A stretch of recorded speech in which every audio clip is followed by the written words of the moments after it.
Let's do this. Let's do this thing.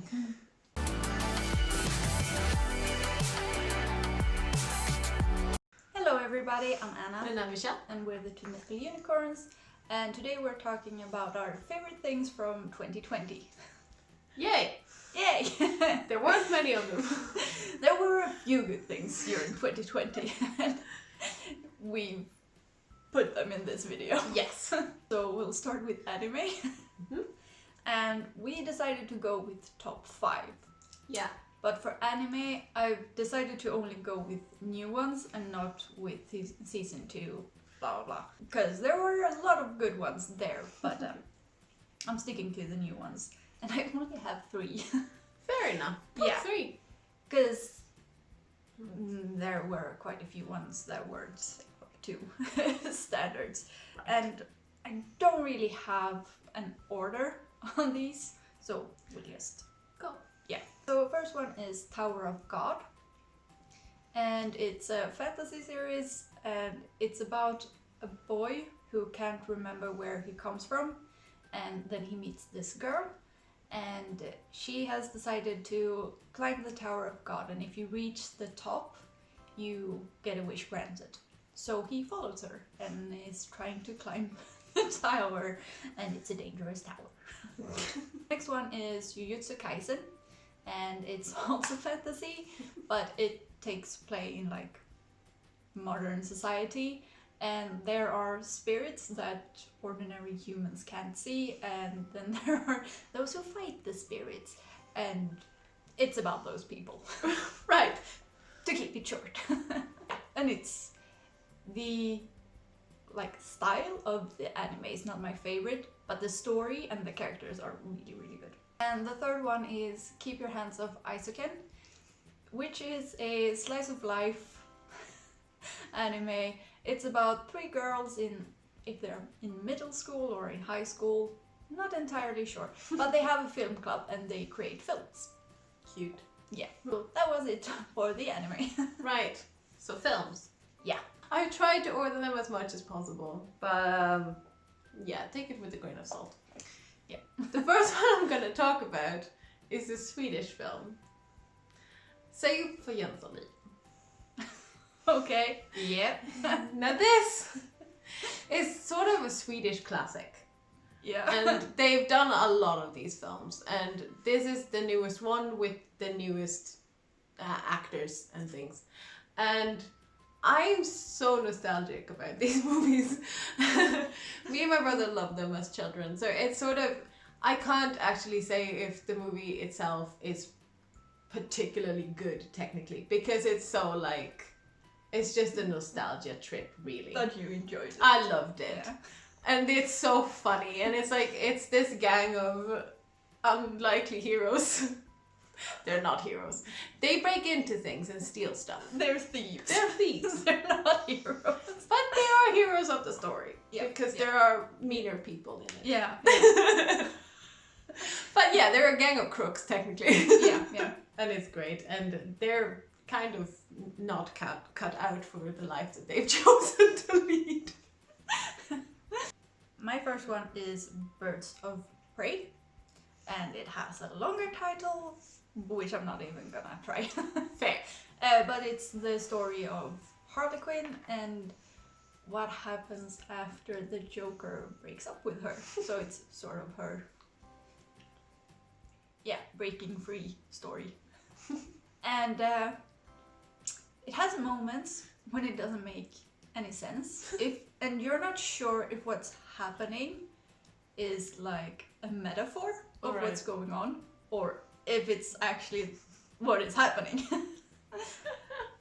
But you know, if you just sit down and you watch it with the mentality of, this is funny, then it's a good movie. I've not watched many movies this year. Me neither. I've mostly watched documentaries. I watch a lot of nature documentaries because I put them on in the background a lot because they're so beautiful to watch. Yeah. But the one I'm going to recommend is called David Attenborough, A Life on Our Planet. And David Attenborough is a TV personality in the UK. I don't know if you'd call him a TV personality exactly, but he has done nature documentaries since about the 50s. So he sort of recounts, like, he's seen the decay of nature, essentially, like, in real time. So he sort of goes through his career and, like, what he saw at the time and, like, what has happened to nature. And then he sort of suggests what we should do about this. He doesn't just go, this is all crap. And then he leaves. It's over. Done. You're all screwed. I'm 93. You're all screwed. Good luck. No, he does like end it with like some hope and some Yeah, like suggestions of what to do. But yeah, it was really interesting to watch because, as I said, yeah, he's been doing these things since the 50s. So there's like, he has seen the changes, and it's like, it was really interesting. My next one is Unpregnant. And it's about a girl in the southern part of USA. I don't know which state or which city that is. It's the south. Yeah. And she accidentally becomes pregnant and she doesn't want to have the kid, so she decides to have an abortion. But she's not 18 and she doesn't want her parents to know. So it's sort of a challenge, and it's about the weekend when she tries to get the abortion. Right. And it's actually rather funny. It's not all darkness and despair. It's quite funny. Right. And sweet. My next one is pure entertainment. Enola Holmes. Oh yeah, that one is. Oh, I forgot about that one. Oh, happiness. Yeah, that's it. It's like, it's so much fun. Yeah, it is. It was one of these things. Matilda was like, let's watch a movie, and I was like, right. She was like, I want to watch this, and I was like, oh god. But it was actually really entertaining. Oh, this should have been on my list. If you don't know, this is a Netflix film, and it's about, essentially, Sherlock Holmes has a little sister who has been raised very differently from the other two boys in this family. And, well, she's eccentric, to say the least. And fantastic as a character. She's so good. Yeah. Like, Enola Holmes is a really cool character. I really like her, actually. And essentially, she goes on a adventure because her mother disappears. And she's going to try and find her. And it's like, if you're in for, like, it's, set your expectations correctly, but it's so much fun. Yeah. I've been really into, like, based on real life movies. I created a list that I called True Story Bro. But the list of movies that I wanted to watch. Nice. But the one I've put on this list is The Trial of the Chicago 7. And it's about a riot that sort of... it was a protest and then it became a riot and did not turn out that well. And they are trying to prosecute 7 key members of different like groups to try to put the blame on someone. And it's about the trial, and you get the story of what happened. Right. So it's very interesting. It's not very funny, not very sweet. Tenet. This is insane. Essentially, Tenet is about Robert Pattinson being a spy to stop the Third World War from happening, but he's doing that by time traveling and changing in the timelines. Okay. That's a very basic, like, it's much more complicated than that. But I can't explain it anymore without talking for the next 30 minutes. And it was pure entertainment. Like, if you watched Inception and you liked it, yes, it's not to the level of Inception possibly, but you'll probably like it. Works as a rebound. Yes. My next one is Love and Monsters. And it's a horror movie. I don't think it's actually classified as that. But we watched it as a horror movie that is not that scary because we can't handle things in 2020. Yes. So I think there was radiation, and then all the animals became big and dangerous, and like an ant can kill you. Sort of. So humans have gone underground and are hiding, and the main character, played by Dylan O'Brien, has this radio, and he has found the girl he was in love with 7 years ago and talks to her frequently, and then he decides that I'm gonna go find her. And he's not very good at the surviving skills. It's not his thing. Right. So yeah, you have sort of the monsters and the scary, but then you also have the horrible survival skills and quite colorful part of the movie. So like, yeah, I enjoyed it. I really enjoyed it. My last one I'm going to talk about is a Jane Austen adaptation, Emma. And I mean, it's just, if you haven't seen any of them, like this is one of these, like, it's delightful. Like, that's the only word for it. It's like it depends on it. Like I've grown up watching a lot of like the costume dramas and all these things because my mother really likes them. So when it comes to Jane, like, I'm out of the two of us, you're the hopeless romantic. However, I love a good Jane Austen film. Yeah. Like, I love these films. They're so beautiful to watch.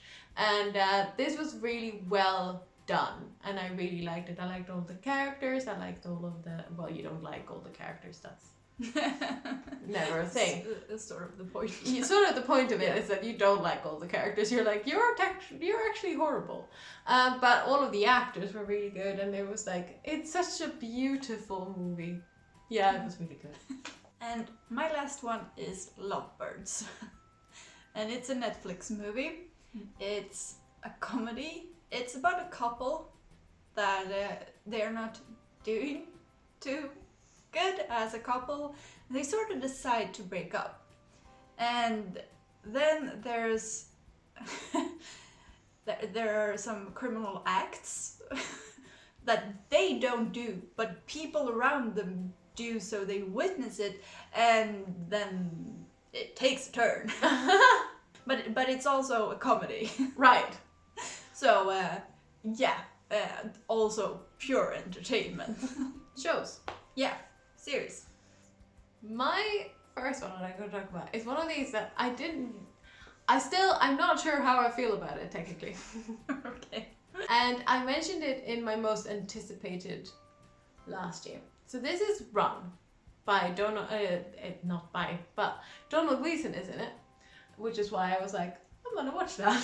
And when I read about it, it was like, oh, they were college sweethearts and now they haven't like been in contact for a long while, and then they come together because one of them sends a text message that says run. They have this like old thing that they were gonna go do. And I was like, that sounds nice. Yeah. Sure, absolutely. It's not that. It's like, if you're expecting like rom-com, cute, sweet night, this is not it. Watch the trailer, because I didn't watch the trailer. I was like, oh, it's out. I'll just watch it. So I went in with the expectation of like, oh, it's college sweethearts, it's gonna come together again. And yes, it is that.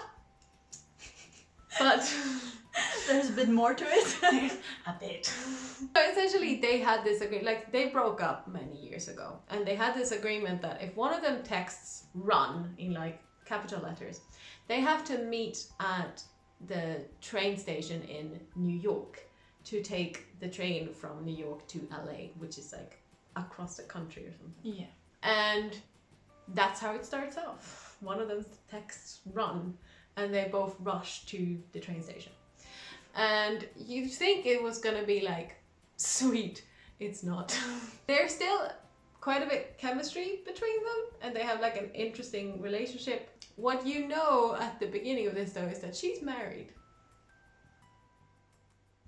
And what you don't know is that he has not particularly nice intentions at the beginning of this. and then a lot happens.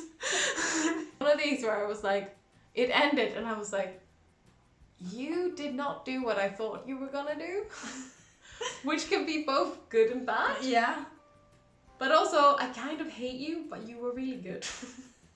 I've done a lot of rewatching Me too. this year, but I put 5 down together, and they are in no particular order. Yeah. So we'll start off with His Dark Materials Season 2. And it's fantasy. Yeah. And I don't know really how to explain. It's about a girl who... It's a library. It's sort of a school, university. Yeah. And everyone has this friend, animal friend. Yeah, that is a companion through life. And then there's so much stuff in Yeah. this though. yeah, there are so many things Yeah. going on in this show. But yeah, that's the main character. We'll put it as great. We'll put a link to a trailer. Yeah, I In the could have description. figured out how to describe it before this video, but But it's one of these that's really difficult to sum up. yeah. My next one, I technically have not seen all of. Yeah, I haven't seen all of season 2 of His Dark Materials either, but I've seen most of it. Yeah. I couldn't deal. Brave New World. This is an adaptation of an old dystopian classic, which is, well, essentially everyone's drugged. Yeah, that sounds great. Yeah, and you have to change your sex partner every few weeks, otherwise you get like you have to, like, monogamy is not a thing, and yeah, all these things. There's loads of things happening in this world. And it's supposed to be sort of a utopia, but it's definitely not. It's very dystopian. And I think there's about 8 or 9 episodes, so it's a miniseries, it's on HBO.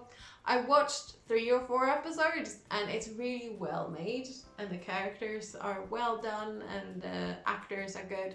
It's just like, I could deal with watching a dystopian on TV too. It's enough with the one we have in reality. Yeah. Okay, my next one is Valeria, and I have sort of a review discussion of it, so we'll link that down below. But it's about a girl who is a writer, and she's trying to finish her manuscript to turn into the publisher, and it's about her life. Yeah. It's Spanish, right? Yeah. My next one is a K-drama. Here they come. Yay! And it's called Itaewon Class. And I talked about this in our half-year freakout or something like that video. And it held up all through. There was nothing else that sort of, well, except for the other one I'm going to talk about later, that sort of beat it out, at least in the K-drama category. It's about an ex-con who's just gotten out of prison and is trying to, you know, restart his life. Yeah. And then there's a love triangle, kind of, but there's also like a friends to lovers kind of, and there's a lot happening, but it centers around him and trying to sort of rebuild his life. And it's, if you're ready for a K-drama, it's really good. There's literally drama in the title. It's dramatic, okay? My next one is October Faction, and it's about this family, and the parents sort of have a past that the children don't know about, and they are moving to this new town, and things are starting to get a bit weird, and then there are fantasy thingies. Right. And that is all I'm gonna say for anyone who hasn't seen it, so I don't spoil anything. It was one of those binge watches. Mm-hmm. So yeah, it's sort of all blurred together. Right. But it was really, really good. My next one is Miracle Workers, Season 2. Yeah, right. I forgot about that one. I haven't finished it. Life happen. Life happens. Yeah. So this second one is called The Dark Ages. I know what I'm doing tonight. Essentially, because the thing with this series is that it's an anthology series. So it's the same actors, but it's a completely different storyline, completely different characters. And I kind of love that. And this takes part in the Middle Ages, the Dark Ages. And that's hilarious. Daniel Radcliffe is, I guess, a prince. Yeah. That's not particularly royal, like. No. And doesn't really suit the world. He's like really cute and dorky, and like his father is like a horrific human being. A tyrant. Yeah. And then we have one of the other main characters who is a shit shoveler. Yeah. Because her father is also a shit shoveler. Yeah. She wants to go to school. Yeah. And it's just bizarre. So weird. Because they're dressed as if they're in the Middle Ages, and parts of the speech sound like it, but also parts of it is like really not how you would sound in that era. It's if you're ready for dark humor and like weirdness, it's so fantastic. Yeah, yeah. Sweet Magnolias. And it's about a woman who has just gotten divorced, and it's about sort of her finding herself again and dealing with like the family situation, and she has her two closest friends and they're doing things together and just life. Life things. Yeah, sort of ended on a cliffhanger. Right. But when we prepared for the looking forward video, I found out that season 2 is coming. So it's good now. Yay! It was really good and really sweet. Like, it's really, really sweet. It warms your heart. Aww. And that's what we needed. My last one is a K-drama. And it's called King, the Eternal Monarch. And this is one of these, it's so difficult to explain what this is about. Essentially, there are two timelines. Mm-hmm. And they are different worlds, essentially. Well, it's like, it's normal world, but they're so different. So there's our world, and then there's a world that's slightly different. The king of that world was transported into ours. And runs into a policewoman who's like, don't really believe that he's from another world. And essentially it's kind of it's not enemies to lovers, but I don't particularly like you two. Okay. A lot of things happen. And it's very good. Okay, so my last one is I Am Not Okay With This. And it's about a teenage girl who is seemingly ordinary. She's a loner. She has one friend. That's fine. Yeah, a little bit on the dorkier side. And her dad died a while back. And she's sort of trying to deal with the loss. And then she cracks a wall. Oops. So apparently she has powers. And things happen. Because she cannot control the powers. Right. Yeah. and it's this, like, the balance between the power and the weird things and just being a teenager trying to deal with life. I really enjoyed it. And then we have books. Now I have mine physical here because I've bought books this year. Yeah, I don't think I bought a single one. Yeah. During. I just want to explain why I'm like having mine and you don't. Yeah, I've listened or read ebooks. Yeah. Because that's your life at the moment. Because 2020. That happened. Yeah. Right. Shall I start? The first one I'm going to talk about is Sweet Bean Paste by Dorian Sukegawa. Japanese. I'm sorry about that pronunciation. This was really sweet. So this is about this man, Centauro, right, who runs a sort of, he sells these pastries with sweet bean paste in them. And essentially he has like this store-bought bean paste. And this old lady comes up and asks him if she can apply to become and work there. And he's like, no, you're too old. You can't do that. And she comes back with a tub of sweet bean paste. And she's like, try that and let me know. And she walks away. And then he tries it and he's like, God damn it, this is the best sweet bean paste I've ever tried. And then a friendship blossoms from there. And it's so sweet.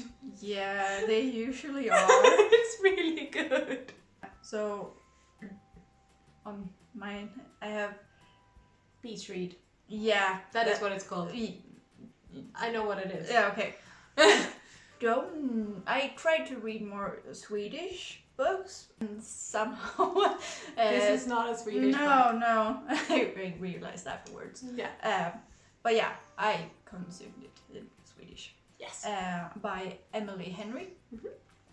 And it's about a girl whose father died and she inherited a house and she goes there to sort of clean it up, and she's also a writer. So she's trying to write a book while she's there, and then there is an asshole neighbor who is also a writer. Yeah. I've heard about this book. And it's really sweet. Just makes you happy. My next one I'm gonna make Anna read. Cemetery Boys. Yeah, you can just leave it there. Yeah, I'm thinking I might just leave it. Yeah. This is Aidan Thomas's, I think this is his debut. Never mind. Anyways, this is about Yadriel, who is a trans man. I think they're about 17. And essentially he comes from a family and sort of a community that can talk to spirits. Kind of. And they can summon spirits. And his cousin Miguel dies, and so he's going to summon Miguel back. Thing is, something goes wrong, and he accidentally summons the bad boy of the school called Julian. And Julian does not want to go peacefully. And makes Yadriel go on an adventure to find his friends and make sure that everything is in place before he passes over to the other side, and they have an adventure, and it's so good. Yeah, now I have a problem. Oh no. What do I do tonight? Do I read that or do I watch the show first? Such problems. You're reading this. Yeah. My next one is A Beautifully Foolish Endeavor by Hank Green.